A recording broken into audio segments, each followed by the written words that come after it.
এখন এই পরিবর্তন করার জন্য ছাত্র শিবির কি করেছে? ছাত্র শিবির জাস্ট এতদিন যে কাজগুলো আমরা সবার কাছে প্রকাশ করতে পারি নাই, সেই কাজগুলো এখন আস্তে আস্তে প্রকাশ হচ্ছে। আমাদের যে কর্মসূচিগুলো, এই কর্মসূচিগুলোতে শিক্ষার্থীদেরকে আমরা এনগেজ করছি। এই সায়েন্স ফেস্ট হয়তো আপনারা মনে করতে পারেন ছাত্র শিবির মনে হয় নতুন করে 5ই আগস্টের পরে এবারই মনে সায়েন্স ফেস্ট করেছে। না, আমরা অতীতে অসংখ্যবার সায়েন্স ফেস্ট করেছি, সেটা হয়তো এভাবে করে প্রচার হয় নাই, অথবা ভিন্ন কোনো প্ল্যাটফর্ম ব্যবহার করে আমরা সেটা করেছি। বাট আমাদের এই সায়েন্স ফেস্ট বলুন, এরপর হচ্ছে কমার্স কার্নিভাল বলুন, এরপর হচ্ছে আমাদের শিক্ষা রিলেটেড যত প্রোগ্রাম আছে, ক্যারিয়ার গাইডলাইনমূলক প্রোগ্রাম আছে, এই সব কিছু ছাত্র শিবির তার শুরু থেকে সবসময় করে এসেছে। তো যারা এই ছাত্র শিবিরের কাজগুলো দেখতে পেয়েছে বা বোঝার সুযোগ পেয়েছে, তারা ছাত্র শিবিরের সাথে সম্পৃক্ত হয়েছে।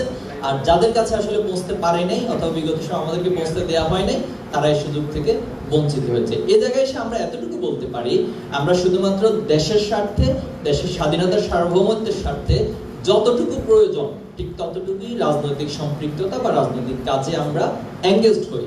বাকি টোটাল এক্ষেত্রে আমি বলতে পারি যে পার্সেন্টেজ যদি আমাকে জিজ্ঞেস করেন, আমি বলবো যে 10% অথবা লেস দেন 10% হচ্ছে আমাদের টোটাল কার্যক্রমের পলিটিক্যাল অ্যাক্টিভিজম।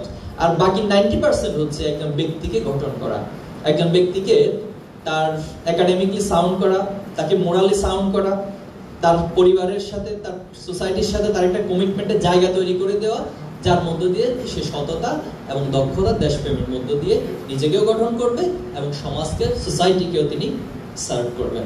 এই হচ্ছে ছাত্র শিবিরের রাজনীতি আর অপর রাজনীতির মধ্যে পার্থক্য। বিভিন্ন ছাত্র রাজনীতির একটা অভিশপ্ত আপনার বিষয়টা চলে এসেছে, ক্যারিয়ার গঠনে শিবিরের ভূমিকা কি?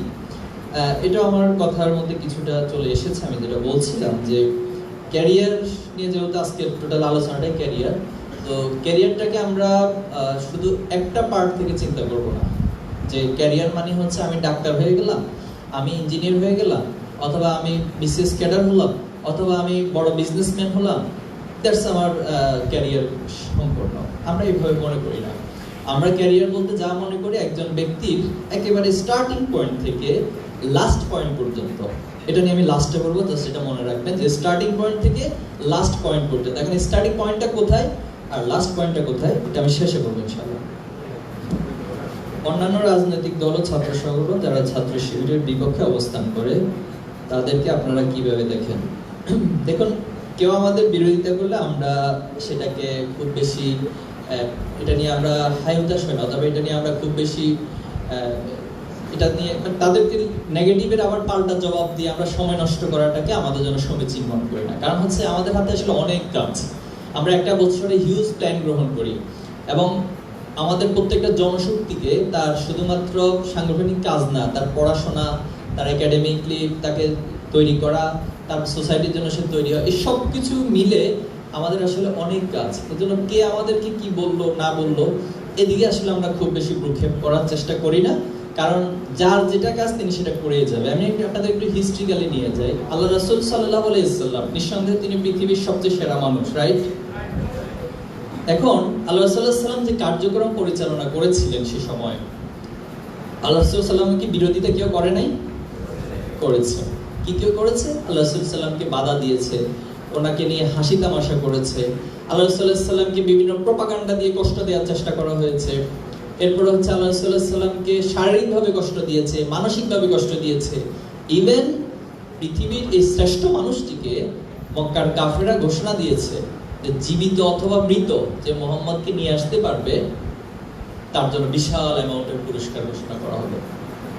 তো এজন্য আমরা বিশ্বাস করি, যদি আপনি সত্যের পথে চলেন, এবং কোরআন আপনাকে সেটাই বলে, আপনি যখন সত্যের পথে চলবেন, আপনি যখন ঈমানের পথে চলবেন, তখন আল্লাহ তাআলা আপনাকে বিভিন্নভাবে পরীক্ষা করবেন। পরীক্ষার প্যাটার্নটা এক এক সময় এক এক রকম হয়।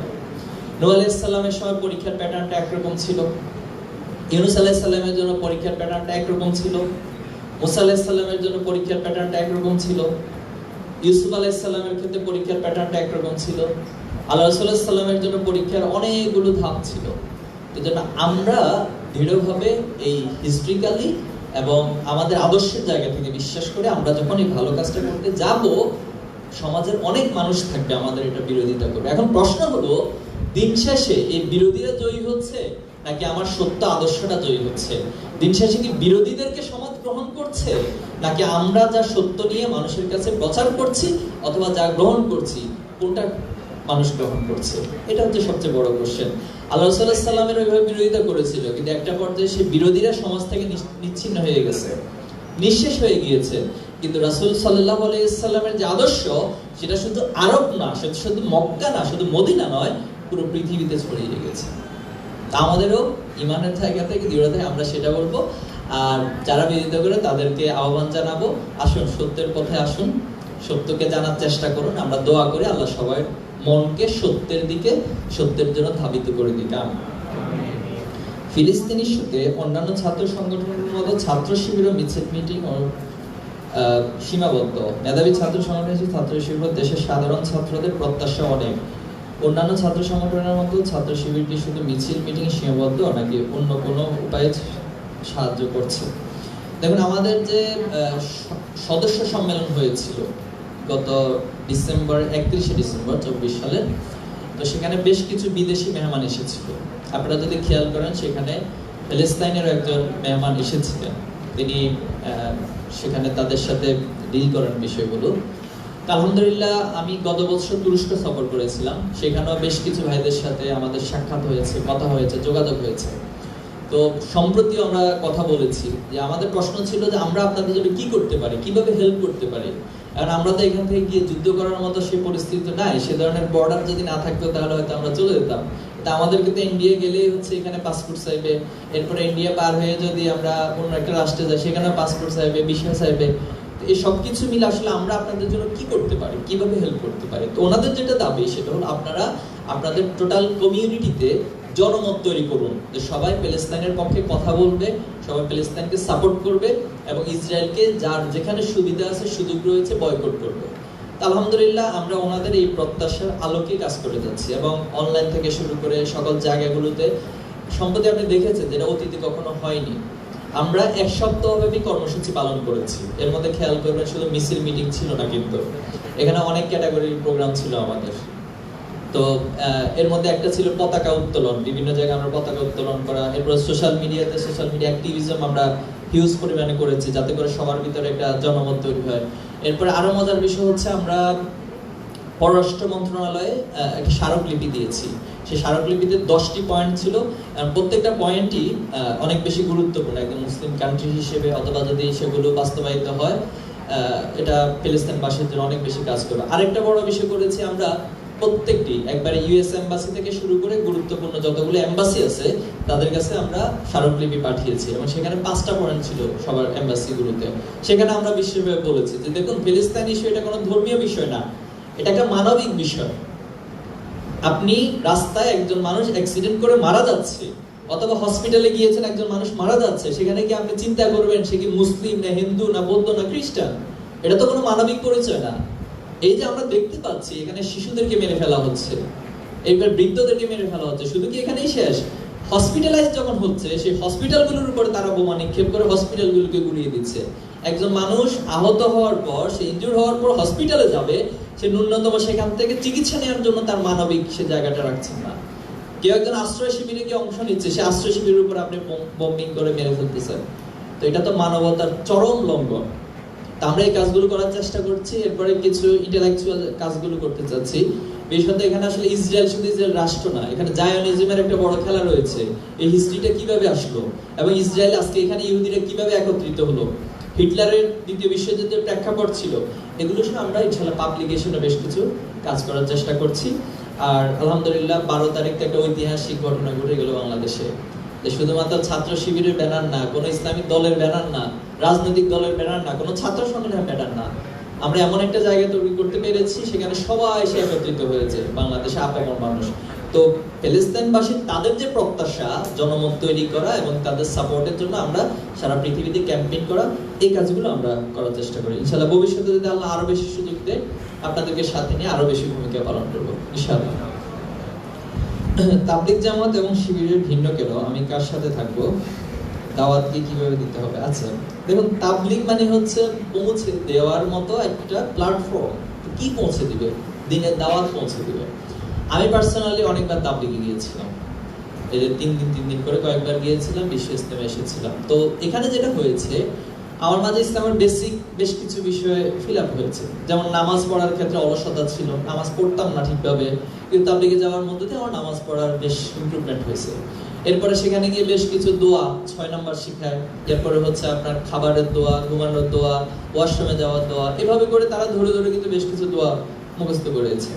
এরপর হচ্ছে বিকেলবেলা গাছতে যায়, তো গাছতে যাওয়ার মধ্যে দিয়ে একটা প্রবণতা তৈরি হয়েছে যে মানুষকে গিয়ে দিনের দাওয়াত দিব, এই যে একটা প্রবণতা তৈরি হওয়া। আলহামদুলিল্লাহ এটা ছাত্র শিবিরে এসে আমার বেশ কাজে লেগেছে।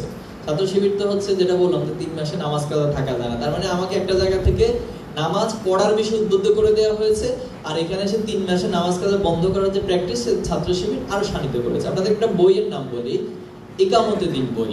এটা হচ্ছে প্রফেসর গোলাম আজম স্যার লিখেছেন। কারো সুযোগ থাকলে পড়ে নেবেন, বই হার্ড কপি পাবেন, অথবা আপনি গুগল করলে এটা অনলাইন লাইব্রেরিতে পাবেন, সেখান থেকে পিডিএফ করতে পারবেন। তো সেখানে তিনি যেটা বোঝানোর চেষ্টা করেছেন, দেখুন ইসলামের তো অনেকগুলো সাইড রয়েছে। আল্লাহ সাল্লাল্লাহু আলাইহি সাল্লাম দাওয়াতি কাজও করেছেন, রাইট? আবার তিনি তায়েফের ময়দানে গিয়ে দাওয়াতি কাজ করতে গিয়ে রক্তাক্ত হয়েছেন, এটাও সত্য। আবার তিনি জিহাদের ময়দানে বদর যুদ্ধে জিহাদও করেছেন। আবার যখন জিহাদের পরে যুদ্ধবন্দী এসেছে, সেই যুদ্ধবন্দীদেরকে তিনি ক্ষমা করে দিয়েছেন, এই দৃষ্টান্ত রয়েছে। আবার শাস্তিও দিয়েছেন।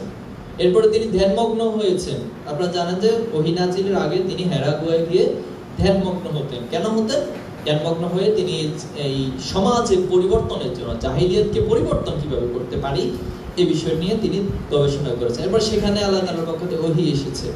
এরপর ওহী তিনি সবার কাছে, দুনিয়াবাসী সবার কাছে পৌঁছাতে লাগলেন। এরপর একটা পর্যায়ে এসে মক্কা বিজয় হয়েছে। এই যে দেখেন আল্লাহ সাল্লাল্লাহু আলাইহি সাল্লামের টোটাল লাইফের মধ্যে যে একটা ভেরিয়েশনটা, দাওয়াতি কাজ করা, লড়াই সংগ্রাম করা, অন্যায়ের প্রতিবাদ করা, তাহলে সবকিছুর কম্বিনেশনটা হচ্ছে আসলে ইসলাম। ইসলাম শুধুমাত্র একটা পার্টের নাম না।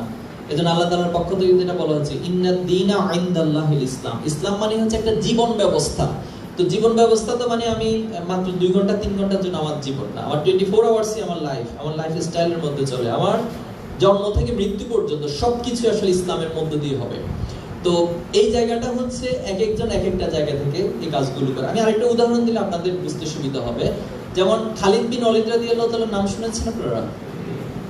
যখন খালিদ বিন ওয়ালিদের নাম বলা হয় তখন চোখের সামনে কি বেশি ওঠে?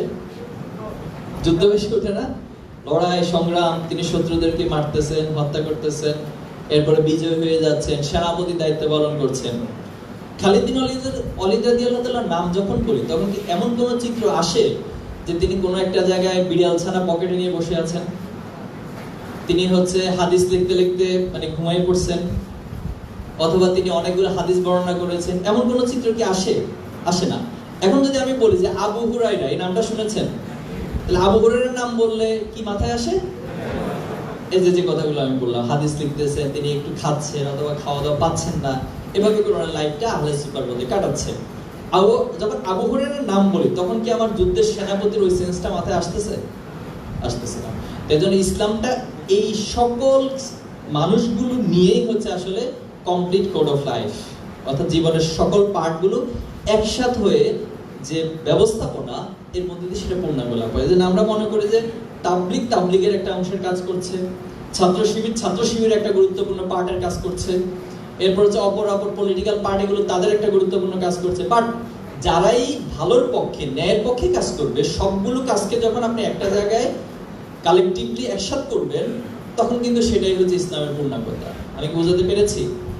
সেজন্য আমরা কাউকে ছোট করে দেখবো না। আপনি মনে করবেন যে আপনি খুঁজতেছেন মানে আপনিই সবচেয়ে সেরা, এই বৈশিষ্ট্যটা মানুষের থাকা উচিত না।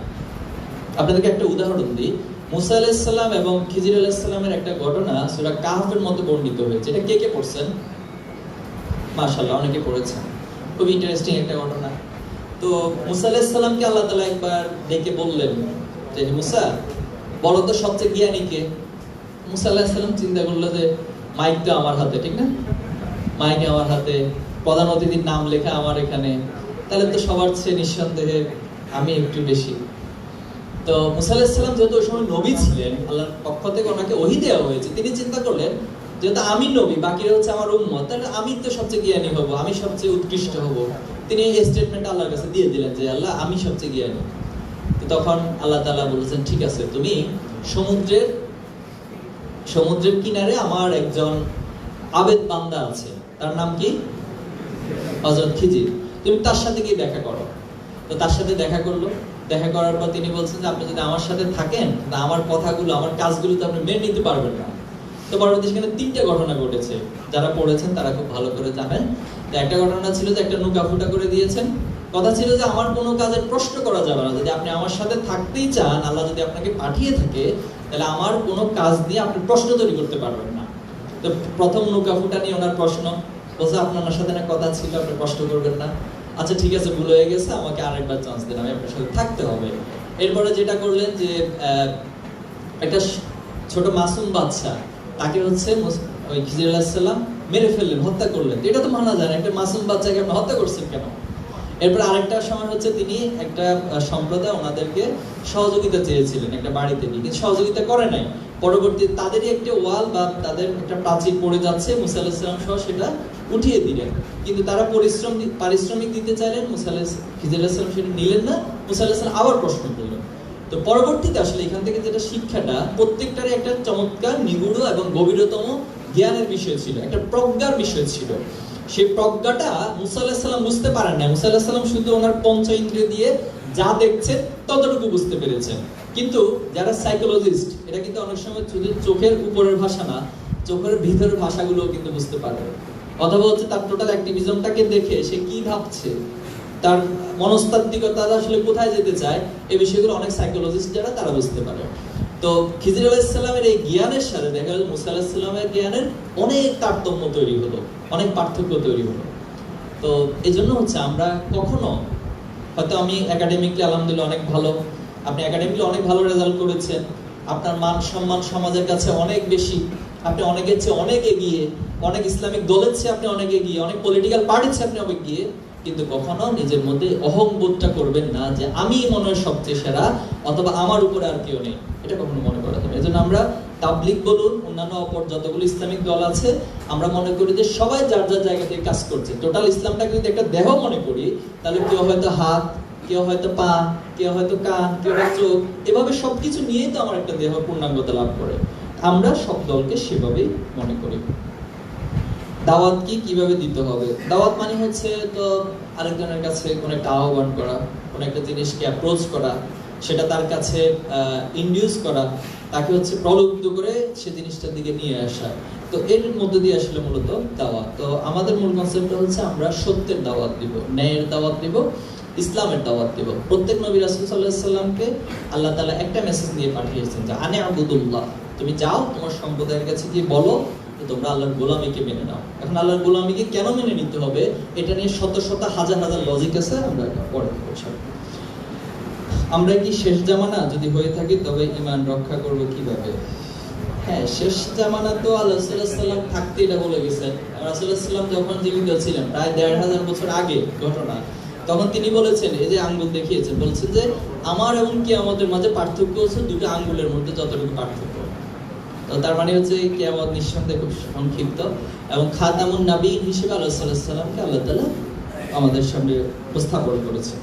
তো বাট সেটা কখন শেষ এটা আমরা কেউ জানি না। বাট আমরা শেষ, অথবা কিয়ামত খুবই সন্নিকটে, যেটা কোরআনের অনেকগুলো বর্ণনা দিয়ে এসেছে, যেটা খুবই সন্নিকটে। বাট এই জ্ঞানটা এটা কখন হবে, এই জ্ঞানটা আল্লাহ তাআলা ছাড়া আর কেউ জানে না।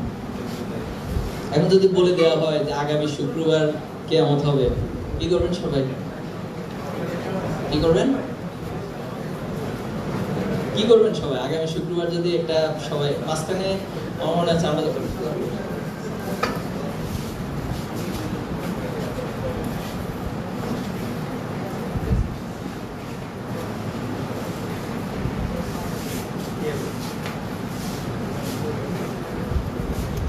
তো সবাই ভালো হয়ে যাবেন, তাই তো? এখন কি খারাপ বলতে পারেন তো? আরো ভালো হবে ভাই, যাও ভালো আছি। আগামী শুক্রবার যদি কিয়ামত হয়, এরকম কোনো ডিক্লারেশন আসে সরকারের পক্ষ থেকে, যে চাঁদ দেখে কমিটি, চাঁদ দেখে না, এখন সারা পৃথিবীতে একটা কমিটি গঠন করা হবে যে কবে কিয়ামত। তো দেখেন এখানেই আল্লাহ তাআলার একটা নিগূঢ়তা, আল্লাহ জানেন, সবাই আমরা জানি আমাদেরকে মারা যেতে হবে। এমন কেউ কি আছেন যে না আমাকে মারা যেতে হবে না, আমি এরকম কনফার্মেশন আছে? না। ফিরাউন হয়েছে, সে পৃথিবীতে অনেক দাপট দেখিয়েছে, নিজেকে খোদা দাবি করেছে, এরপরে হচ্ছে পুরো সবাইকে তার আনুগত্য বা তার দাপটকে মেনে নেওয়ার জন্য বলা হয়েছে, কিন্তু সেই ফেরাউনও এটা দাবি করে নাই যে আমাকে মরতে হবে না। অনেক ক্ষমতা, অনেক কিছুই দাবি করা হয়, কিন্তু মরতে হবে না এটা কারো বলার চান্স নেই। বাট কখন হবে সেটা আমরা জানি না। সেটা আজকে হইতে পারে, এটা কয়েক সেকেন্ড পরেও হতে পারে, এটা কয়েক মাস পরেও হতে পারে, বাট হবে এটা নিশ্চিত। এই জন্য সবসময় এটার জন্য প্রস্তুত থাকা উচিত আমাদের। ইসলাম গণতন্ত্রকে সমর্থন করে না, অথচ জামায়াত ইসলামী গণতন্ত্রের মাধ্যমে ক্ষমতা আসতেছে। আচ্ছা দেখুন, আসলে এখানে গণতন্ত্র প্রতিষ্ঠার জন্য জামাত বা ছাত্র শিবির অথবা ইসলামিক কোনো দল কাজ করে না। মূলত হচ্ছে এখানে ভোটিং সিস্টেম যেটা বাংলাদেশে, এখন বাংলাদেশে এর চেয়ে ভালো কি পদ্ধতিতে আছে যেটা দিয়ে এমপি অথবা নেতা নির্বাচন করার কোনো ভালো পদ্ধতি আছে? কারণ আমাদের সমাজে একটা যেটা হচ্ছে, যেমন দেখুন মাঝখানে হলো মার্চ টু খেলাফত, খেয়াল আছে আপনাদের? এর পরের দিন তো বাংলাদেশে খেলাফত প্রতিষ্ঠিত হয়ে গেছে, তাই না? হয় নাই? তো আল্লাহ রাসূল সাল্লাল্লাহু আলাইহি সাল্লামকে আল্লাহ তাআলা যখন ওহী প্রথম যাত্রা করলেন, ইকরা বিসমি রাব্বিকাল্লাযী খলাক, পড়ো তোমার প্রভুর নামে যিনি তোমাকে সৃষ্টি করেছেন। এখন আপনারা আমাকে বলুন, আল্লাহ তাআলা কি সেদিন রাতের বেলায় এই আয়াতটা নাযিল করতে পারতেন না? আল ইয়াউমা আকমালতু লাকুম দীনাকুম ওয়া আতমামতু আলাইকুম নি'মাতি ওয়া রাদিতু লাকুম ইসলামা দীনা? পারতেন কিনা আল্লাহ তাআলা চাইলে? কিন্তু এটার জন্য 23 বছর কেন সময় নিতে হলো? এটার জন্য আল্লাহ তাআলার পক্ষ থেকে দীর্ঘ 23টি বছর সময় নিতে হয়েছে। এরপর আরেকটা বিষয় খেয়াল করুন, আল্লাহ রাসূল সাল্লাল্লাহু আলাইহি সাল্লাম যদি ওমর রাদিয়াল্লাহু তাআলাকে ডেকে বলতেন যে ওমর, আবু জেহেল তো আমাদের খুব বিরোধিতা করতেছে, তো তার কি দুনিয়াতে থাকার অধিকার আছে? ওমর রাদিয়াল্লাহু বলতেন, না আল্লাহ রাসূল, কি করতে হবে বলুন, আমার তরোয়াল হাতে আছে। বলে তুমি রাতের বেলা গিয়ে তাকে শেষ করে দিয়ে চলে আসো। এটা যদি আল্লাহ সাল্লাল্লাহু আলাইহি ওয়াসাল্লাম ওমর রাদিয়াল্লাহু তাআলাকে বলতেন, ওমর রাদিয়াল্লাহু তাআলা কি খুশি হইতেন না কষ্ট পাইতেন? খুশি। এখন প্রশ্ন হচ্ছে, আল্লাহ সাল্লাল্লাহু আলাইহি ওয়াসাল্লাম কি এই জাতীয় কোনো পদ্ধতি অনুসরণ করেছেন? করেন না। এরপরে আরেকটা বড় পয়েন্ট, মক্কার অভ্যন্তরে মূর্তিগুলো রাখা হতো। আল্লাহ সাল্লাল্লাহু আলাইহি ওয়াসাল্লাম শুধু মক্কায় না, মক্কা বিজয় পর্যন্ত এই টোটাল যতগুলো বৎসর গিয়েছে, এই সবগুলো সময় এই মূর্তিগুলো যখন ভিতরে ছিল, এটাকে উদ্দেশ্য করে কি আল্লাহ সাল্লাল্লাহু আলাইহি ওয়াসাল্লাম নামাজ পড়েন নাই, সিজদা করেন নাই? এখন আপনি এই প্রশ্ন কি তোলার সুযোগ আছে যে আল্লাহ সাল্লাল্লাহু আলাইহি ওয়াসাল্লাম মক্কার অভ্যন্তরে, মক্কা অর্থাৎ কাবা শরীফকে সিজদা করেছেন, তার মানে তিনি কাবার অভ্যন্তরে যে মূর্তি ছিল সেটাকে সিজদা করেছেন? এটা বলা যাবে? এখানেও প্রশ্ন, এটা যদি আল্লাহ সাল্লাল্লাহু আলাইহি ওয়াসাল্লাম কয়েকজন সাহাবীকে কাজ দিতেন যে রাতের বেলা গিয়ে মূর্তিগুলো নিঃশেষ করে দিয়ে চলে আসো, তারা কি রাজি হতেন না? হতেন। কিন্তু আল্লাহ সাল্লাল্লাহু আলাইহি ওয়াসাল্লাম কি এই ধরনের কোনো পদ্ধতিতে গিয়েছেন? না, বরং তিনি মানুষের মন মস্তিষ্ককে পরিবর্তন করেছেন। যে কোনো একটা পরিবর্তন আসলে হঠাৎ করে হয়ে যায় না, এটা ধাপে ধাপে করতে হয়। যেমন আপনি যদি মদের বা হচ্ছে নেশার যে আয়াতগুলো নাজিল হয়েছে, প্রথমে বলা হয়েছে যে নেশাটা খুব খারাপ জিনিস, মদ এবং নেশা খারাপ জিনিস। তার মানে একটা জিনিস সম্পর্কে আগে আপনার নেগেটিভ একটা অ্যাপ্রোচ তৈরি করা হয়েছে, একটা নেগেটিভ সেন্স তৈরি করা হচ্ছে। এরপরে বলা হচ্ছে যে তুমি নেশাগ্রস্ত অবস্থায় নামাজের কাছে যেও না। তার মানে নামাজটাকে আমি একটা ভালো জায়গা স্থান দিয়েছি, আর মদ বা নেশাটাকে খারাপ জায়গায় স্থান দিয়েছি। তখন আস্তে আস্তে আমার এই পজিটিভ নেগেটিভ দুটোর মধ্যে পার্থক্যটা সূচিত হলো। এরপরে একটা পর্যায়ে এসে বলা হলো যে তোমার জন্য মদ এবং নেশা জাতীয় যে দ্রব্য রয়েছে সেটাকে হারাম ঘোষণা করা হলো। আপনারা আরেকটা বিষয় একটু খেয়াল করবেন, ধরুন মাদক নিয়ন্ত্রণ বা মাদক পুনর্বাসন যে কেন্দ্রগুলো রয়েছে, এখানে সাধারণত প্রথম দিনই কাউকে বলে না যে তোমাকে আজকে থেকে সব নেশা বাদ, এরকম কিন্তু বলে না। তাকে বলা হয় যে তোমার একটা পরিসংখ্যান গ্রহণ করে যে তুমি আসলে পুরো মাস ব্যাপী কতটুকু মাদক গ্রহণ করো, তখন সেখান থেকে একটু একটু করে কমিয়ে দেয়। সাপোজ কেউ যদি কি বলে এটা বিভিন্ন যে নেশা করে না বিভিন্ন জিনিস, তো বলা হলো যে তুমি প্রতিদিন 5টা করে করো, তাহলে এখন থেকে তুমি 4টা করে করবে। এভাবে করে সে 4টা করে, এরপর একদিন 1টা করে, এরপর একটা পর্যায়ে এসে বলে মাসে 15টা, মাসে 10টা, মাসে 5টা। তা আমাদের সমাজে যে জাহিলিয়াত গুলো রয়েছে, এই জাহিলিয়াত গুলোকে তো আপনি হঠাৎ করে চেঞ্জ করে দিতে পারেন না। আপনি দেখেন 12 তারিখ আমরা প্যালেস্তাইনের পক্ষে এত কান্নাকাটি করলাম, এরপরে এত বড় একটা সমাবেশ করলাম, ঠিক একই জাতিটা একই মানুষগুলোর মধ্য থেকে একটা অংশ ঠিক একদিন পর 14 তারিখে এসে পয়লা বৈশাখ পালন করলো, এবং সেখানে গিয়ে দেখা যাচ্ছে যে আবার আগের সে অশ্লীলতা, আবার সে আনন্দ ফুর্তি, একটা ভিন্ন মাত্রিকতা চলে গিয়েছে।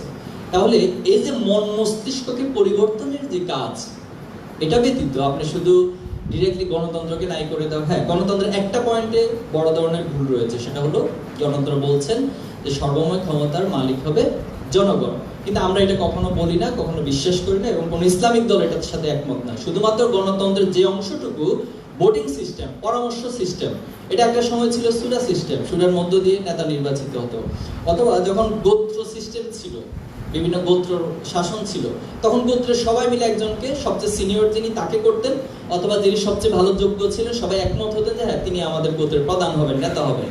তাহলে এই পদ্ধতিগুলো সবাই মিলে ঐক্যমতের ভিত্তিতে কাউকে নেতা নির্বাচন করাটা, এটা পৃথিবীর শুরু থেকে কিন্তু হয়ে এসেছে। জাস্ট হয়তো প্রসেসটা চেঞ্জ হয়েছে, প্র্যাকটিক্যাল জায়গাগুলো চেঞ্জ হয়েছে, তখন সেখানে কে একজন এসে এটাকে একটা মতবাদ, একটা দর্শনের প্রেমের মধ্যে বন্দী করেছেন, নাম দিয়েছেন গণতন্ত্র।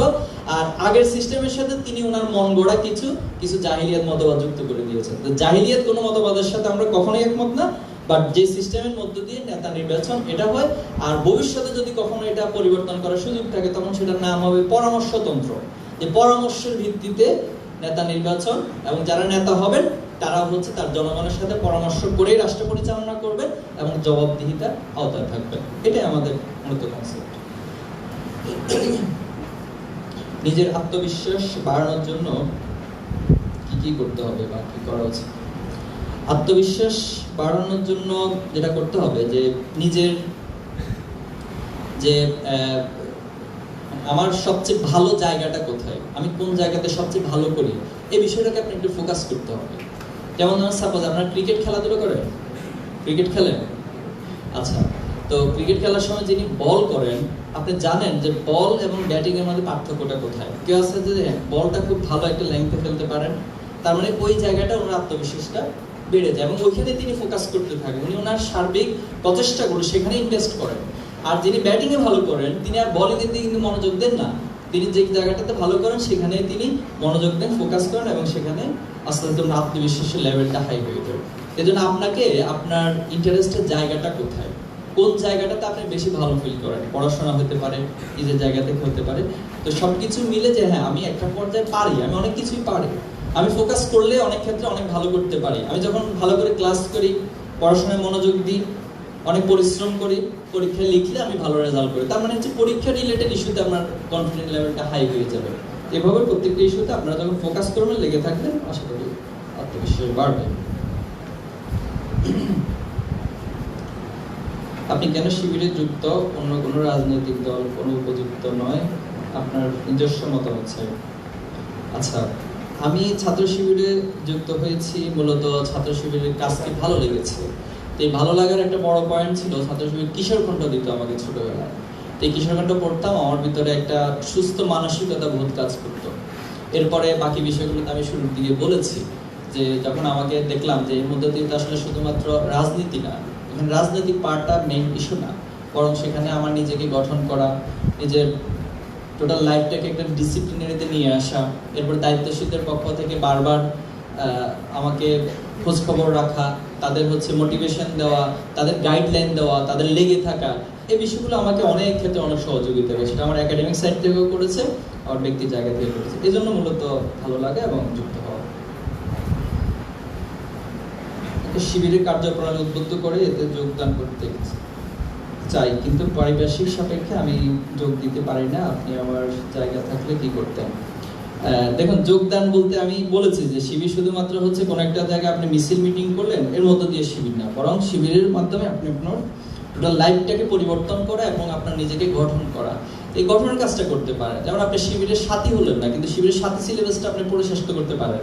সেটা আপনি ডিরেক্টলি বই হার্ড কপিতে পড়তে পারেন, আবার হচ্ছে আপনি অনলাইনে সেটা পড়তে পারেন।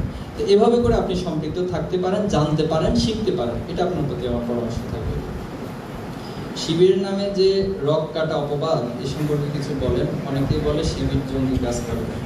আচ্ছা, তো আমাদেরকে দেখে তো কি মনে হচ্ছে সবচেয়ে এক্সপার্ট, যেহেতু ছাত্র শিবিরের কেন্দ্রীয় সভাপতি আমি তো সবচেয়ে বেশি রক কাটার কথা, তাই না? তো আপনাদের সাথে যাদের পরিচয় আছে, আর আরেকটা মজার বিষয় হচ্ছে, দেখুন দীর্ঘদিন ধরে আমাদেরকে অপবাদটা দিয়ে এসেছে। তো এই 5 তারিখের পর এতদিন তো হয়তো বলতে পারেন যে এতদিন আপনারা গোপনে গোপনে কেটেছেন, আমরা বুঝতে পারি না কোথায় কি কেটেছেন।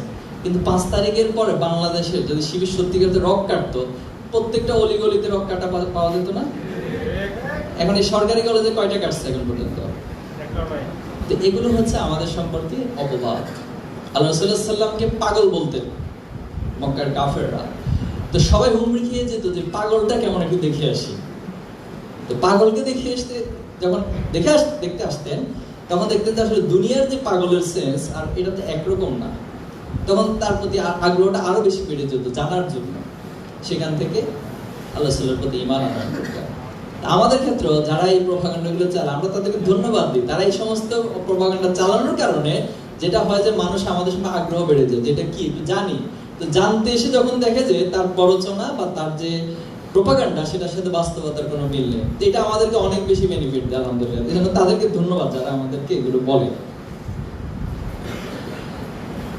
সূরা তাওবার 24 নম্বর আয়াতে আল্লাহ রাসূল এবং ইসলামের প্রতি জিহাদকে জীবনের সব সম্পর্ক ও স্বার্থের ঊর্ধ্বে স্থান দিতে বলা হয়েছে। আয়াতে আমাদের ক্যারিয়ার সিদ্ধান্তে কতটা প্রভাব রাখে।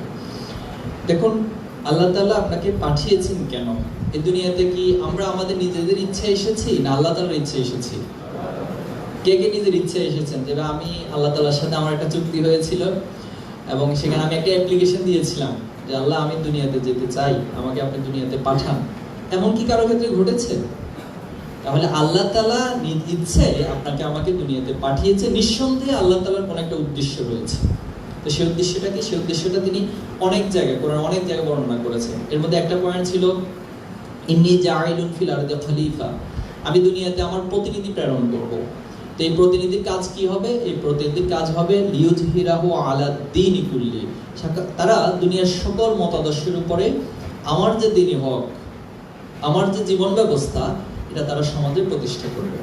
তো এই প্রতিষ্ঠা করার জন্য তারা তাদের লাইফটাকে এজন্য তারা তাদের লাইফটাকে আল্লাহর গোলামির মধ্য দিয়ে গঠন করবে। এই প্রসঙ্গে আল্লাহ তাআলা বলছে ওয়ামা খালাকতুল জিন্না ওয়াল ইনসা ইল্লা লিয়াবুদুন, আমি মানুষ এবং জিনকে শুধুমাত্র আমার ইবাদত ব্যতীত অন্য কোনো উদ্দেশ্যে সৃষ্টি করিনি। তাহলে এই যে আল্লাহর ইবাদতের মধ্য দিয়ে সে যাবে এবং দ্বীনি হককে অর্থাৎ সমাজের ন্যায়কে প্রতিষ্ঠিত করার জন্য সে কাজ করবে, লড়াই করবে, সংগ্রাম করবে, এর মধ্যে দিয়ে মূলত তার খেলাফতের দায়িত্ব পালন হবে। আর খেলাফতের দায়িত্ব পালন হলে আল্লাহ তাআলা তাকে দুনিয়াতেও সম্মানিত করবেন এবং আখিরাতেও সম্মানিত করবেন। তো এজন্য আমরা আমাদের সার্বিক কাজগুলোকে ঠিক এভাবে করে ভাববো, এভাবে করে সাজাবো, যার মধ্যে দিয়ে আমরা দুনিয়ার ক্যারিয়ারও গঠন হবে এবং আখিরাতের ক্যারিয়ারও গঠন হবে। আপনাদের দলের সদস্য শপথ নিলে সংবিধানে হবে এবং কর্মপদ্ধতির লক্ষ্য, কিন্তু পড়াশোনার পাশাপাশি কেউ কি করতে পারবে, সংগঠন করতে পারবে? গরিব ছাত্রদের জন্য আপনার দল থেকে কি কি করেন? আচ্ছা, প্রথমত হচ্ছে হ্যাঁ, আপনি তো অবশ্যই যদি প্রচেষ্টা চালান, সেটা শেষ করতে পারেন, আপনার সবকিছু ঠিক থাকে, আপনি অবশ্যই সেখানে ভালো করবেন। আর গরিব শিক্ষার্থী বলতে আসলে আমরা গরিব বলি না, আমরা বলি যে সুবিধা বঞ্চিত। যেমন আল্লাহ তাআলা দুনিয়াতে কাউকে একটু সুবিধাটা বেশি দেন, কাউকে একটু কম দেন। পার্থক্যটা এখানে, আপনি যে পিতামাতার গর্ভে বা পিতামাতার মাধ্যমে আপনি জন্ম নিয়েছেন, যে পরিবারে আপনি জন্ম নিয়েছেন, আল্লাহ চাইলে তো আপনাকে ভিন্ন আরেকটা পরিবারেও জন্মগ্রহণ করাতে পারতেন না? আবার যাকে অন্য একটা পরিবারে জন্মগ্রহণ করে, যাকে আমরা সুবিধা একটু কম মনে করছি, তাকে তো চাইলে আল্লাহ তাআলা আপনার পরিবারেও দিতে পারতেন। এজন্য আমরা এটাকে ডিফাইন করি যে সুবিধা বঞ্চিত। হয়তো আল্লাহ তাআলা দুনিয়াতে তাকে সুবিধা কম দিয়েছেন, আখিরাতে হয়তো বাড়িয়ে দিবেন। আবার হয়তো একটা জায়গায় ওনাকে সুবিধা কম দিয়েছেন, অন্য জায়গায় হয়তো আল্লাহ তাআলা অন্য কোনো একটা প্রেক্ষাপটে তাকে সেটা বাড়িয়ে দেয়। আল্লাহ তাআলা এই ব্যালেন্স গুলো কিন্তু বান্দার ক্ষেত্রে করে থাকে, বাট আমরা হয়তো অনেক সময় সেটা বুঝতে পারি না। এজন্য যাদের অর্থনৈতিক সমস্যার কারণে পড়াশোনা, আমরা সর্বোচ্চ সহযোগিতার চেষ্টা করে থাকি। সেটা কোচিং থেকে শুরু করে, এরপরে হচ্ছে তার একাডেমিক উপকরণ থেকে শুরু করে, তাকে কোনো থাকার ব্যবস্থা করে দেওয়া থেকে শুরু করে সবকিছু করি। তবে আমাদের একটা সামর্থ্যের লিমিটেশন আছে, আমরা আমাদের সামর্থ্যের মধ্যে চেষ্টা করি। আপনাদের নিজেদের অথবা যদি আপনার কোনো বন্ধুর এরকম কোনো কেস থাকে যে তার এই বিষয়ে একটা হেল্প দরকার, তাহলে আপনারা অবশ্যই আমাদের সংশ্লিষ্ট দায়িত্বশীলের সাথে যোগাযোগ করবেন, ইনশাআল্লাহ ভাইরা আপনাদেরকে সাহায্য করবেন। ছাত্র শিবিরের কার্যকলাপ সাধারণ শিক্ষার্থীদের উপর কিরূপ প্রভাব ফেলছে বা ফেলবে? নিঃসন্দেহে সেটা অবজারভেশনের দায়িত্বটা আপনাদের। আপনারাই ভালো বুঝতে পারবেন যে একজন ছাত্র শিবিরের সাথে সম্পৃক্ত শিক্ষার্থী আর ছাত্র শিবিরের সাথে সম্পৃক্ত নেই এরকম শিক্ষার্থীর মধ্যে আপনি একটা কম্পারিজন করবেন, তাদের সারাদিনের কার্যক্রম, তাদের পড়াশোনা, তাদের নামাজ, তাদের জ্ঞান, তাদের হচ্ছে লিড দেওয়ার মতো ক্যাপাসিটি, এই সব কিছুর মধ্যে একটা ধাপে ধাপে আস্তে আস্তে করে পরিবর্তন সাধিত হয়। অনেকে বলছেন শিবির রাজনৈতিক স্বার্থ হাসিলের জন্য ধর্ম ব্যবহার করেছে, আপনি কি এটাকে কিভাবে দেখছেন?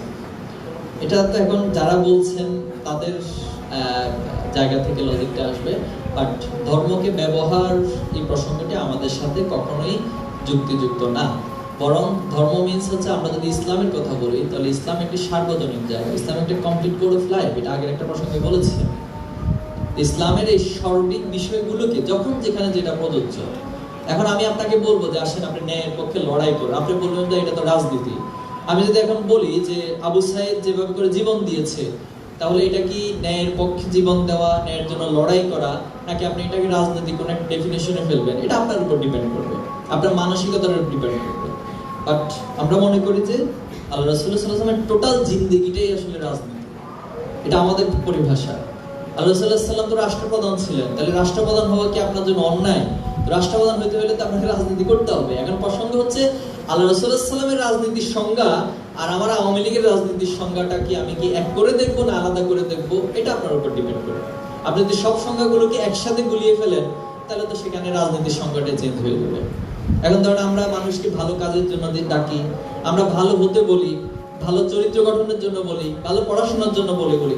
এখন আপনি যদি বলেন যে ভাই এই বলাটা তো রাজনীতি, তো হ্যাঁ ঠিক আছে, এটাই তো আমাদের রাজনীতি, আমাদের তা আপত্তি নেই, এটা আমাদের রাজনীতি। কোরআনে আল্লাহ তাআলা যেটা বলেছেন, আল্লাযিনা আমানু ইউকাতিলুনা ফিস সাবিলিল্লাহ ওয়াল্লাযিনা কাফারু ইউকাতিলুনা ফিস সাবিলিত তাগুত। যে যারা ঈমান আনয়ন করে তারা আল্লাহর পথে লড়াই সংগ্রাম করে, আর যারা কুফরি করে তারা হচ্ছে তাগুতের পক্ষে, দ্যাট মিন্স শয়তানের শক্তির পক্ষে তারা লড়াই করে। তার মানে সবাই কিন্তু লড়াই করে, সবাই সংগ্রাম করছে, সবাই রাজনীতি করছে, বাট দুইটার ডেফিনেশনটা, দুইটার কাঠামোটা, দুইটার বৈশিষ্ট্যটা টোটালি ডিফারেন্ট। আপনি নিজেকে কতটা সফল মনে করেন? না, আমি পার্সোনালি নিজেকে সফল মনে করি না, বাট আমি সফল হওয়ার জন্য চেষ্টা করছি, বা হচ্ছে শুধুমাত্র নিজের জন্য না। আমার এই সফলতাটা কখনোই আমার নিজের জন্য না। আমি মনে করি আমার প্রত্যেকটা জায়গায় আমার কমিটমেন্টের কিছু জায়গা রয়েছে, আমার পিতামাতার কাছে আমার কমিটমেন্টের জায়গা রয়েছে, তাদের কিছু হক রয়েছে, আমার পরিবারের প্রতি হক রয়েছে, আমার সোসাইটির প্রতি হক রয়েছে, আমার আত্মীয় স্বজনের প্রতি হক রয়েছে, এরপরে রাষ্ট্রের প্রতি আমার দায়বদ্ধতা আছে, কারণ এই রাষ্ট্র আমাকে অনেক কিছু দিয়েছে, অনেক কিছু আমাকে সার্ভ করেছে, তাদের প্রতি আমার দায়বদ্ধতা রয়েছে, ছাত্র সমাজের প্রতি আমাদের দায়বদ্ধতা রয়েছে। এই সব দায়বদ্ধতা থেকে আমরা চাই যে আমরা ততটুকু অর্জন করতে, যে অর্জনটা আমার শুধুমাত্র নিজের জন্য না, বরং সবাই আমার দ্বারা উপকৃত হবে। দায়িত্বশীল নির্বাচনে আপনারা কোন বিষয়কে বেশি দেখেন? আমাদের সংবিধানের 34 নং ধারা, সুযোগ থাকলে একটু পড়ে নেবেন। সেই 34 নং ধারায় এগুলো স্পষ্ট বলা আছে যে একজন দায়িত্বশীল ব্যক্তি নির্বাচন করার জন্য শুধুমাত্র আমার ক্ষেত্রে না, এটা যিনি দায়িত্বশীল নির্বাচন করেন বা পরামর্শ দেন ওনাকে ওই পয়েন্টগুলো একবারে পয়েন্ট টু পয়েন্ট ধরে ধরে হচ্ছে পরামর্শগুলো দিতে হয়। তো সেখানে আমাদের বলা হচ্ছে ইসলামের জ্ঞানের কথা বলা হয়েছে, সাংগঠনিক প্রজ্ঞার কথা বলা হয়েছে, এরপর আল্লাহ ভীতির কথা বলা হয়েছে, আরো বেশ কিছু পয়েন্ট। লাস্ট পয়েন্টটা হচ্ছে আপনি এমন একজন ব্যক্তিকে দায়িত্বশীল নির্বাচন করবেন যার মধ্যে মনে হবে যে আসলে তিনি পদের লোভ করেন না, এবং আপনি সাংগঠনিকভাবে অর্থাৎ সাংবিধানিকভাবে আপনাকে এই বাধ্যবাধকতা দিয়ে দেওয়া হচ্ছে যে কারোর মধ্যে যদি মনে হয় তিনি এই পদের জন্য লালায়িত, অথবা তিনি এই পদকে অন্যকে মাইনাস করে অন্যকে সরিয়ে দিয়ে এই পদে আসতে চান, তাহলে তাকে আপনি দায়িত্বশীলের জন্য পরামর্শই দিবেন না। এটা সংবিধান প্রত্যেকটা সদস্যকে, প্রত্যেকটা জনশক্তিকে গাইডলাইন দিয়ে থাকে। তো এর মধ্যে দিয়ে মূলত আমাদের দায়িত্বশীল নির্বাচিত হয়। ক্যাম্পাসগুলোতে দেখা যায় সিনিয়র ব্যক্তিকে প্রায়োরিটি দেওয়া হয়। তো এক্ষেত্রে ক্যাম্পাসের যেটা স্বাভাবিক, যেমন একজন ফার্স্ট ইয়ার, একজন সেকেন্ড ইয়ার, আমরা এখানে প্রায়োরিটিকে বলবো না, আমরা বলবো শ্রদ্ধা এবং স্নেহ। একটা ক্যাম্পাসে ফার্স্ট ইয়ার, সেকেন্ড ইয়ার বা সিনিয়র জুনিয়রটাকে আমরা এই মানে শব্দগুলো দিয়ে সংজ্ঞায়ন করতে চাই, যে সেখানে যারা সিনিয়র থাকবেন তারা তাদের যারা জুনিয়র থাকবে তাদের প্রতি স্নেহশীল হবেন, তাদের প্রতি দরদের সাথে সবকিছু মেনটেন করার চেষ্টা করবেন। বাট ছাত্র শিবিরে যদি এরকম কোনো সিনিয়র দায়িত্বশীল স্নেহের বাইরে গিয়ে কিছু করতে চায়, তাহলে আপনি তার ঊর্ধ্বতন যিনি দায়িত্বশীল আছেন তার কাছে অভিযোগপত্র দিবেন যে ভাই উনি আসলে দায়িত্বশীল হিসেবে আমাকে স্নেহ করে না, বরং আমার উপর ওই যে ছাত্রলীগ আগে যা করতো সেই স্টাইলে করার চেষ্টা করে। এই অভিযোগপত্রটা আপনি ঊর্ধ্বতন কোনো দায়িত্বশীলকে দিবেন, আমরা অবশ্যই ব্যবস্থা নেব। আবার যিনি জুনিয়র আছেন ওনার কর্তব্য হচ্ছে উনি ওনার ঊর্ধ্বতনকে শ্রদ্ধাশীল হবেন, শ্রদ্ধা করবেন। যেমন ধরুন আমার মনে আছে আমি আরো বেশ আগে, কয়েক বছর আগে গ্রামে গিয়েছিলাম। তো গ্রামে গেলে যেটা সাধারণত হয় যে বাড়িতে নাস্তা পানি হয়, অর্থাৎ দোকানে বসে চা খাওয়ার অভ্যাসটা ছোটবেলা থেকে ছিল না। আমার কয়েকজন ফ্রেন্ড সহ আমরা গেলাম যে আজকে একটু চা খাবো, মাঝে মাঝে তো খেতে হয়। তো যাওয়ার পরে হচ্ছে সেখানে কয়েকজন মুরব্বী আসলো। আমরা যখন বসলাম, বসার পরে চা নিলাম, একটু পরে কয়েকজন মুরব্বী আসলো। তা আমি দাঁড়িয়ে হচ্ছে মুরব্বীগুলো আপনি বসেন, অথবা আমি একটু আনইজি ফিল করতেছি যে ওনারা মুরব্বীরা আসছেন, আমরা বসে বসে চা খাবো, ওনারা আবার বের হয়ে চলে যাবেন। এই জন্য আমরা সিট ছেড়ে দিয়ে সেখান থেকে বাইরে যাওয়ার চেষ্টা করলাম। তা আমার আরেকজন বন্ধু বললো যে দেখো দোস্ত, এত ইয়া হলে তো হয় না, ঠিক আছে বসো, চা খাবা, চা খেয়ে শেষ করে পরে যান। এখন বিষয় হচ্ছে এই যে আপনি আপনার একজন মুরব্বী, গ্রামের মুরব্বী আসার পরে দাঁড়িয়ে যাচ্ছেন, এটা কি কোথাও বইতে লেখা আছে, অথবা এটা কোনো সংবিধানে লেখা আছে যে আপনাকে আসলে এভাবে দাঁড়িয়ে যেতে হবে? তাহলে এটা কিভাবে তৈরি হয়েছে? এটা আপনার মানসিকতার মধ্য দিয়ে, আপনি শ্রদ্ধা স্নেহর এই প্র্যাকটিসগুলোর মধ্য দিয়ে কিন্তু আস্তে আস্তে আস্তে করে তৈরি হয়েছে। আমরা চাই যে ক্যাম্পাসগুলোতে এমন একটি পরিবেশ তৈরি হোক, বিরাজ করুক। একজন ছাত্র শিবির থেকে বিদায় নেওয়ার পর তার ক্যারিয়ার গঠনের জন্য আলাদা ছাত্রশিক্ষা প্ল্যাটফর্ম বা দীর্ঘমেয়াদী সময় আমাদের অনেকগুলো বিশেষ আইডিয়াল হোম থাকে। আইডিয়াল হোমে তাদের জন্য বিশেষ ব্যবস্থার সুযোগ থাকে, এছাড়া কোচিং এর ব্যবস্থা থাকে। এর বাইরেও কেউ যদি বিশেষ ট্রেনিং নিতে চায়, তিনি যদি দেশে থাকতে চায়, গভর্নমেন্ট জব করতে চায়, যে রিলেটেড ট্রেনিং এর ব্যবস্থা প্রয়োজন সেটা ব্যবস্থা করা। আবার কেউ যদি বাইরে যেতে চায় তাহলে তার আইএলটিএস দেয়া, জিআরই দেয়া এবং বাইরে অ্যাপ্লিকেশন থেকে শুরু করে সেখানে যাওয়া পর্যন্ত সার্বিক বিষয়গুলো আমরা সহযোগিতা করার চেষ্টা করে থাকি। আমরা প্রশ্নোত্তর পর্বটা এখানে শেষ করছি, যেহেতু আজান হয়ে গেছে, একটু পরেই জামাত হবে। সংক্ষেপে কয়েকটি বিষয় বলে আমি আমার আজকের আলোচনা শেষ করব। প্রথমত, যেহেতু আজকের প্রোগ্রামের ডিজাইন করা হয়েছে ক্যারিয়ার গাইডলাইন, অর্থাৎ ক্যারিয়ার গাইডলাইনই মূলত আজকে আপনার প্রোগ্রামের মেইন ফ্যাক্ট।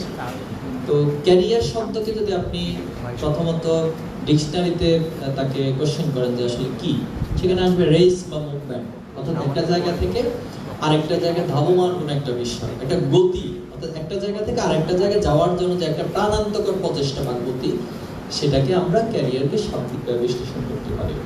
আর এটা যদি আরেকটু ব্রড সেন্সে সংজ্ঞায়ন করি তাহলে যেটা আমরা পাচ্ছি যে career is a individual metaphorical journey. এটা একটা জার্নিকে বলা হচ্ছে। এটা মানে যেমন আপনি যদি এখান থেকে ঢাকা যান, আপনাকে অবশ্যই বেশ কিছু প্রস্তুতি সহকারে বের হইতে হবে, বাসে উঠতে হবে, অনেক লং টার্ম পাড়ি দিয়ে এরপর হচ্ছে আপনি একটা জায়গায় পড়বেন।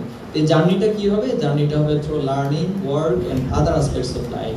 আপনাকে এখানে অনেক কিছু শিখতে হবে, জানবেন। যত দিন যাবে প্রত্যেকদিন আপনি জানতে থাকবেন। এরপর আপনাকে কাজ করতে হবে, শুধু জানা না, আপনি যা জানবেন এটাকে আপনি কাজ করতে হবে। এরপরে জীবনের প্রত্যেকটা অ্যাসপেক্টস গুলো যা আছে এর মধ্যে দিয়ে মূলত আপনার যে জার্নিটা, সেটাকেই আমরা ক্যারিয়ার বলতে পারি। এখন আসেন, আমি একটা প্রশ্ন উত্তরে বলেছিলাম যে স্টার্টিং পয়েন্ট এবং এন্ডিং পয়েন্ট। স্টার্টিং পয়েন্টে আমরা জানি যে আলমে আরওয়াতে আমরা ছিলাম। আলমে আরওয়াতে থাকার পর আল্লাহ তাআলা আমাদেরকে সেখানে জিজ্ঞেস করেছিলেন আলাস্তু বিরাব্বিকুম, আমরা বলেছিলাম বালা, হ্যাঁ অবশ্যই আমরা একটা রব, আমরা আপনার গোলাম। তখন আল্লাহ তাআলা পিতামাতার মধ্য দিয়ে আমাদেরকে এই দুনিয়াতে পাঠিয়েছেন। এই যে দুনিয়াতে যখন আপনি এসেছেন, সেদিনই কি আপনি সবকিছু জানতেন? সেদিনই কি হঠাৎ করে আপনি ইন্টারমিডিয়েটে ভর্তি হয়ে গেছেন? সেদিন কি আপনি ক্লাস 1 এ ভর্তি হয়ে গিয়েছিলেন? না, সেদিন আপনার শক্তি সামর্থ্য ছিল না, হয়তো একটু কান্নাকাটি করতে পারতেন, আপনার কোনো চাহিদার কথাটাও আপনি মুখ দিয়ে বলতে পারতেন না। তো এভাবে ধাপে ধাপে একটা পর্যায়ে আমি পঞ্চ ইন্দ্রিয় কাজ করা শুরু করেছে, আমি বুঝতে শিখছি, হাঁটতে শিখছি, কথা বলতে শিখেছি, ক্লাস 1 এ ভর্তি হয়েছি। এরপর ক্লাস 1 থেকে ধাপে ধাপে ক্লাস 5, এরপর ক্লাস 8, এসএসসি পাস করেছি, এখন ইন্টারমিডিয়েটে এসেছি। এখন আমার কাছে সবচেয়ে যেটা বিবেচ্য বিষয় সেটা হলো আমার ইন্টারমিডিয়েটের সবচেয়ে ভালো রেজাল্টটা করা। এবং আমি খোঁজখবর নিয়েছি আপনাদের রংপুর সরকারি কলেজে, আলহামদুলিল্লাহ এখানে সবাই খুব ভালো স্টুডেন্ট, সবাই খুব ভালো রেজাল্ট করেন এবং বাংলাদেশের বিভিন্ন পাবলিক ইউনিভার্সিটি, মেডিকেলে আপনারা খুব ভালো চান্স পান। আমার এই তথ্যটা কি সঠিক? সঠিক না? সঠিক, সঠিক তো বটেই, এবং সামনে আরো বেশি সঠিক হবে ইনশাআল্লাহ। তো এই জায়গা থেকে এই যে আপনার এখন ইন্টারমিডিয়েট সবচেয়ে ভালো একটা রেজাল্ট করা, আপনার কাছে এটাই বিবেচ্য বিষয়। আপনি এখন কি ইনকাম করবেন এই পয়েন্টটা কিন্তু আপনার মাথায় এখন আসছে না। বাট আপনি যখন ইন্টারমিডিয়েট পরীক্ষা দিয়ে পাস করবেন, ভালো একটা রেজাল্ট করবেন, তখন আপনার কাছে সবচেয়ে বিবেচ্য বিষয় হয়ে দাঁড়াবে যে আমাকে কোনো একটা জায়গায় চান্স পাইতে হবে। এটা হচ্ছে আমার জীবনের সবচেয়ে গুরুত্বপূর্ণ একটা ইস্যু হয়ে দাঁড়াবে, চান্স পাওয়া। আলহামদুলিল্লাহ যারা আমরা অতীতে চান্স পেয়েছি অথবা যারা চান্স পায়, তারা যখন চান্স পেয়ে যায় তখন তাদের কাছে মনে হয় যে চান্স পাওয়ার চেয়ে তো বেশি হচ্ছে এখানে পড়াশোনা করে ভালো একটা রেজাল্ট করা, ভালো একটা সিজিপি অর্জন করা। আলহামদুলিল্লাহ যারা এই সিজিপিটা অর্জন করে ফেলে তাদের কাছে মনে হয় যে আসলে সিজিপি দিয়ে কি করবো, আমি যদি ভালো কোথাও পজিশন না পাই, ভালো একটা জব না পাই, ভালো একটা প্রফেশনে যদি না যেতে পারি, তাহলে এই সিজিপি দিয়ে আসলে আমার কাজটা কি? তাহলে দেখেন সমাজ আপনাকে একটার পর একটা ধাপে কিন্তু এগিয়ে দিচ্ছে, সমাজের বাস্তবতা আপনাকে এগিয়ে দিচ্ছে এবং আপনিও মনস্তাত্ত্বিকভাবে সে এগিয়ে যেতে বাধ্য হন। এরপরে আলহামদুলিল্লাহ আপনি কোনো একটা প্রফেশনে গেলেন, তো যাওয়ার পর কি হয়, শেষ হয়ে যায় ক্যারিয়ার এখানেই শেষ না। তখন আপনার কাছে মনে হয় যে আপনাকে আরো ভালো করতে হবে, আপনাকে এখানে সবচেয়ে হাইস্ট পজিশনে যেতে হবে, প্রমোশনের প্রয়োজন রয়েছে, আপনার বাড়ি গাড়ি আরো অনেক কিছুর প্রয়োজন রয়েছে, চাহিদাগুলো আস্তে আস্তে দিন দিন বাড়তে থাকে। এভাবে হয়তো আপনি সংসার করবেন, আপনার ছেলে মেয়ে হবে, এরপর নাতি নাতনি হবে, এরপর একটা পর্যায়ে আপনাকে রিটায়ারমেন্টে যেতে হবে, যেতে হবে না? রিটায়ারমেন্ট যাওয়ার পরে এরপরে কি করবেন আপনি? এরপর আপনি দিনক্ষণ গুনতে থাকবেন কখন আপনার মৃত্যু হয়। এই যে মৃত্যু হওয়া, এখানে কি শেষ? তাহলে আমরা স্টার্টিং পয়েন্ট পাইলাম আলমে আরোহা থেকে, আপনি দুনিয়াতে পিতামাতার মধ্য দিয়ে আসেন, কিন্তু আপনি আমাকে বলতেছেন যে মৃত্যুর পরে আপনার এন্ডিং হয় না। তাহলে এন্ডিংটা কোথায় হয়? এন্ডিংটা কোথায় হয়?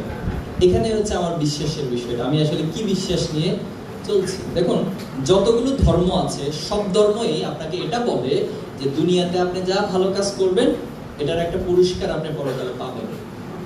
অর্থাৎ ওই নিউটনের থার্ড ল এর মতো, every action has a reaction, অর্থাৎ প্রত্যেকটা জিনিসেরই কিন্তু একটা প্রতিফল থাকে। তো আপনি দুনিয়াতে যা কিছু ভালো কাজ করবেন আখিরাতে গিয়ে সেটার পুরস্কার পাবেন। আর যদি দুনিয়াতে আপনি সেটা ভালো করতে না পারেন তাহলে আখিরাতে আপনার জন্য খারাপ জিনিস অপেক্ষা করছে, যেটা আল্লাহ তাআলার পরিভাষার দুইটা পার্ট। একটা হলো ওয়াসিকাল্লাযিনা তাকাউ রাব্বাহুম ইলাল জান্নাতি যুমারা, যারা এই দুনিয়ার সফলতার মধ্য দিয়ে আমি তাকে যে উদ্দেশ্যে দুনিয়াতে পাঠিয়েছি সেটা যদি 100% পালন করে তাহলে আজকে তার জন্য জান্নাতে তাকে সম্বর্ধনা দিয়ে নেওয়া হবে। আর যারা দুনিয়াটা অর্জন করেছে, দুনিয়াতে হয়তো সে অনেক ভালো কিছু করেছে, কিন্তু আজকে তার জন্য ওয়াসিকাল্লাযিনা কাফারু ইলা জাহান্নামা যুমারা, তাদেরকে আজকে জাহান্নামের দিকে হাঁকিয়ে নেওয়া হবে, জোর করে ধাক্কা দিয়ে সেখানে তাকে আজকে নেওয়া হবে। এই যে দুইটা পার্টের মধ্য দিয়ে মূলত আমাদের এন্ডিং হবে। খালিদিনা ফিহা, যদি জান্নাতে যাই সেখানে আমি চিরন্তনভাবে বসবাস করব, আর যদি জাহান্নামে যাই তাহলে সেখানে আমি বসবাস করব। দেখুন, ছাত্র শিবির আপনাকে শুধুমাত্র দুনিয়ার এন্ডিং পয়েন্টে, যেটাকে আমরা মৃত্যু বলছি, সেখানে আপনার ক্যারিয়ারটা শেষ করে দিচ্ছে না, আপনাকে এই দুনিয়ার বিয়ন্ড একটা জায়গায় নিয়ে যাওয়ার জন্য চেষ্টা করা হচ্ছে, আর সেটা হলো পরকালে, যেটাকে আল্লাহ তাআলা দোয়া শেখানোর মধ্যে দিয়ে বলছে, রব্বানা আতিনা ফিদ দুনিয়া হাসানা ওয়া ফিল আখিরাতি হাসানা ওয়া কিনা আযাবান্নার। হে আল্লাহ, আমি দুনিয়ার কল্যাণ চাই, দুনিয়াতে আমি সেরা হতে চাই। ছাত্র শিবির আপনাকে এই তত্ত্বটাই দেয়। আপনি একাডেমিকলি সবচেয়ে ভালো ছাত্র হবেন, আপনি পিতামাতার কাছে সবচেয়ে ভালো সন্তান হবেন, আপনি আপনার শিক্ষকের কাছে সবচেয়ে ভালো ছাত্র হবেন, আপনার বন্ধুদের কাছে সবচেয়ে ভালো বন্ধু হবেন, আপনার প্রতিবেশীর কাছে সবচেয়ে ভালো প্রতিবেশী হবেন, আত্মীয় স্বজনের মাঝে, সমাজের মানুষের মধ্যে আপনি সবার কাছে গ্রহণযোগ্যতার দিক থেকে, সত্যবাদিতার দিক থেকে, চরিত্রের দিক থেকে সবচেয়ে উৎকর্ষ ব্যক্তিটি হবেন। আবার পাশাপাশি আপনি আল্লাহর খাঁটি গোলাম হবেন, আল্লাহর খাঁটি গোলাম, সবচেয়ে বেস্ট গোলাম হবেন। তার মানে আপনার জন্য রব্বানা আতিনা ফিদ দুনিয়া হাসানাটা আল্লাহ বরাদ্দ রাখছেন, আবার অফিল আখিরাতে হাসানা ওয়া কিনা আযাবান, এটা বড়। ছাত্র শিবির এই টোটাল মেকানিজম নিয়ে কাজ করছে। এই টোটাল মেকানিজমের অংশ হিসেবে এখন আপনাদের কাছে আমাদের পরামর্শ থাকবে একটাই, সেটা হলো আপনারা আমাদের ইন্টারমিডিয়েটে ভালো রেজাল্ট করুন। আমি যেটা বলেছি, আপনাকে ধাপে ধাপে যেতে হবে। আপনি 10 তলায় উঠবেন, আপনি যদি বলেন যে আমি 5 তলায় উঠবো না, আমি ডিরেক্টলি এক লাফ দিয়ে 10 তলায় উঠবো, তাহলে আপনার হয়তো পা ভেঙে যাবে, অথবা আপনার মানসিক কোনো সমস্যা হয়ে যাবে, অথবা আপনি বড় ধরনের বিপর্যয় করবেন। এজন্য আপনার প্রত্যেকটা সিঁড়িকে খুব ভালোভাবে অ্যাচিভ করা, এটা আপনার জন্য এখন জরুরি। এজন্য ভালো রেজাল্ট করার জন্য যেটা প্রয়োজন, খুব সিম্পল, একেবারে সহজ। ভালো রেজাল্ট যদি আপনি করতে চান, খুবই সিম্পল, খুবই সহজ। আপনি নিয়মিত ক্লাস করবেন, মনোযোগের সাথে ক্লাস করবেন, ক্লাসে নোট করবেন, এবং শিক্ষকরা যেভাবে গাইডলাইন দেয় আপনি সেভাবে করে ইন্টারমিডিয়েট ফাইনাল পরীক্ষার জন্য প্রস্তুতি গ্রহণ করবেন।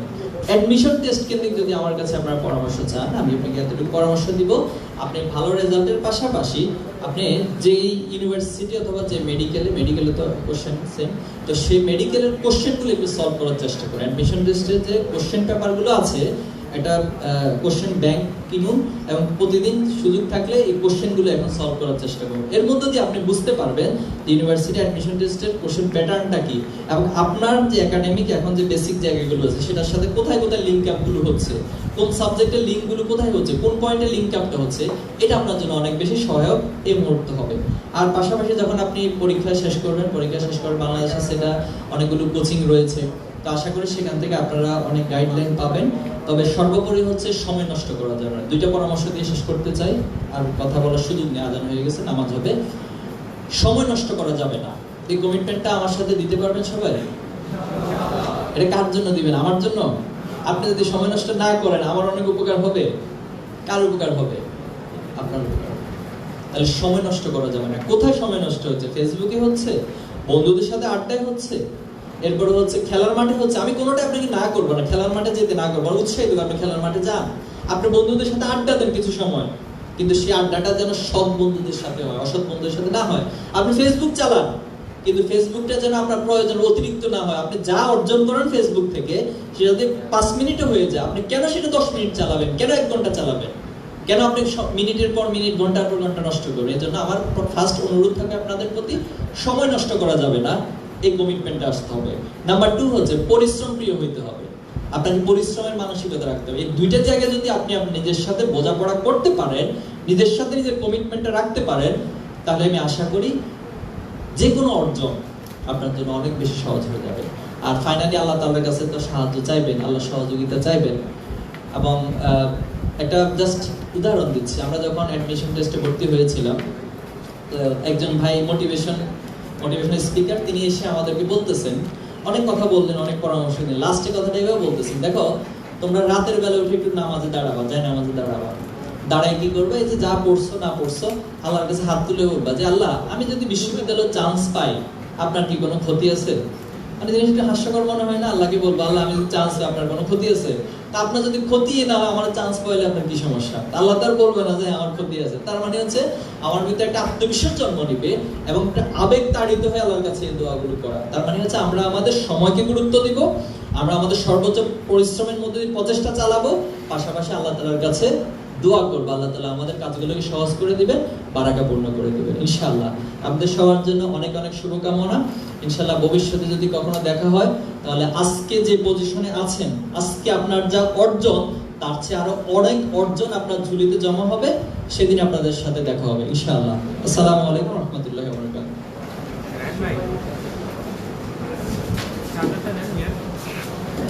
জি ভাইকে অসংখ্য ধন্যবাদ। তিনি আমাদের প্রাণের ক্যাম্প